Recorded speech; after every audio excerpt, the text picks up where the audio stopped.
Firstly, I just want to take the opportunity to thank our panelists for taking some time out from their busy schedules on Saturday, okay, to share with us on how we can grow our wealth while adhering to Islamic principles and beliefs.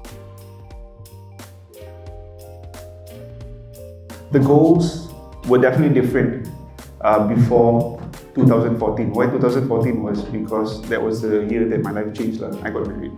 So it was all about me, you know. It was all about what do I want to achieve in 10 years, 15 years. So when I got married, and then I was blessed with 2 beautiful kids, my perspective changed. You know, I have added responsibilities, and I have individuals to plan for, right? Education. So there's a lot of planning, and there's a lot of ways to go about in ensuring that I have a certain level of financial security, but at the same time I need some backup in times of difficulty, right?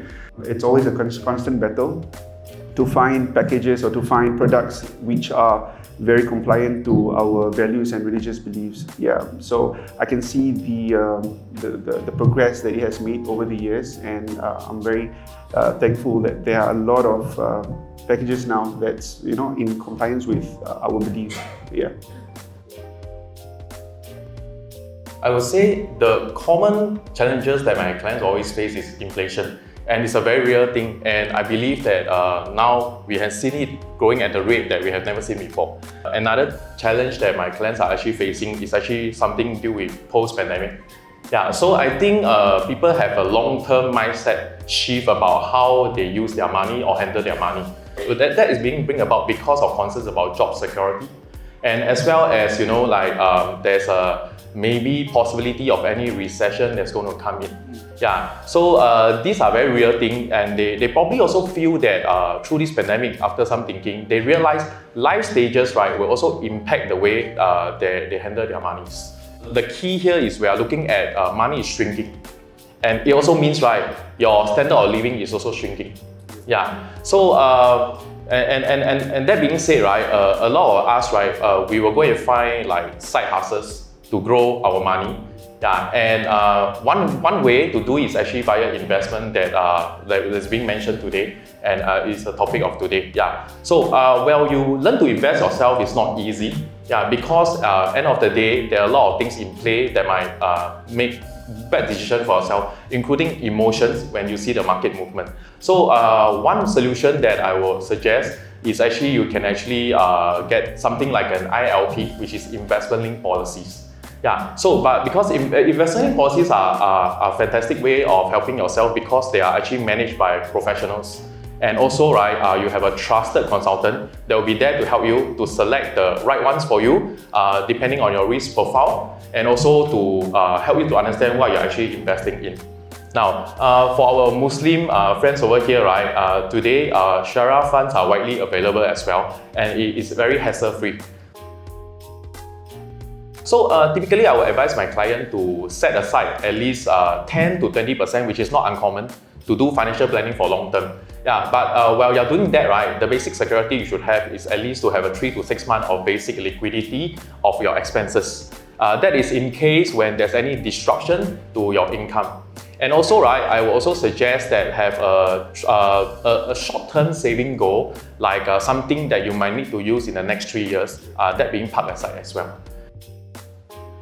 So Islamic investing is one of the many forms of ethical investing. So the ultimate objective here is to really contribute positively to the society. And then, going down into the details of things, there are certain things that you have to rule out. So one example would be ban on interest or riba. And we want to ban interest actually because it can create injustice. Right? So going back to 2 parties that are involved in a transaction, one is, essentially losing because one has to pay the interest, and one is gaining, right? Because they're receiving the interest. Another would be ban on uncertainty. So we don't want anything involving high risk or uncertain products. So an example would be futures and options contracts. So these are contracts that you transact in if you are speculating about the future price of something. So it would be very high risk product. Another would be ban on speculation and gambling. And lastly, ban on haram activities, so impure food products and alcohol.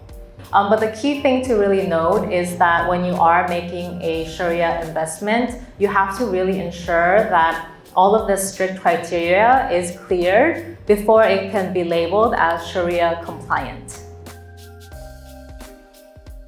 I think managing finance, right, is tough, like the discipline you mentioned, right? But because iPhone 15 just came out, yeah, and then post-COVID travel spree, that kind of thing, yeah. So one moment, right, you see a lot of money in your bank, which you guys mentioned just now. Then the next moment is missing.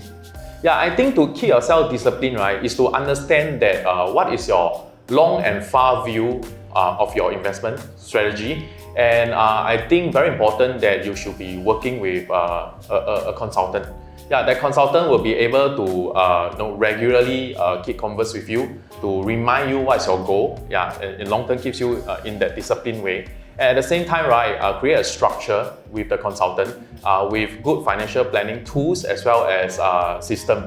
Yeah, that should generally help you keep discipline. And more importantly, right, get a yearly review or talk to review whatever you are doing to make sure, right, it's like a report card to show that you are performing okay and keep yourself in check. Ladies and gentlemen, that's a wrap. Thank you very, very much. Thank you very much, panelists, for helping us today to share with everyone.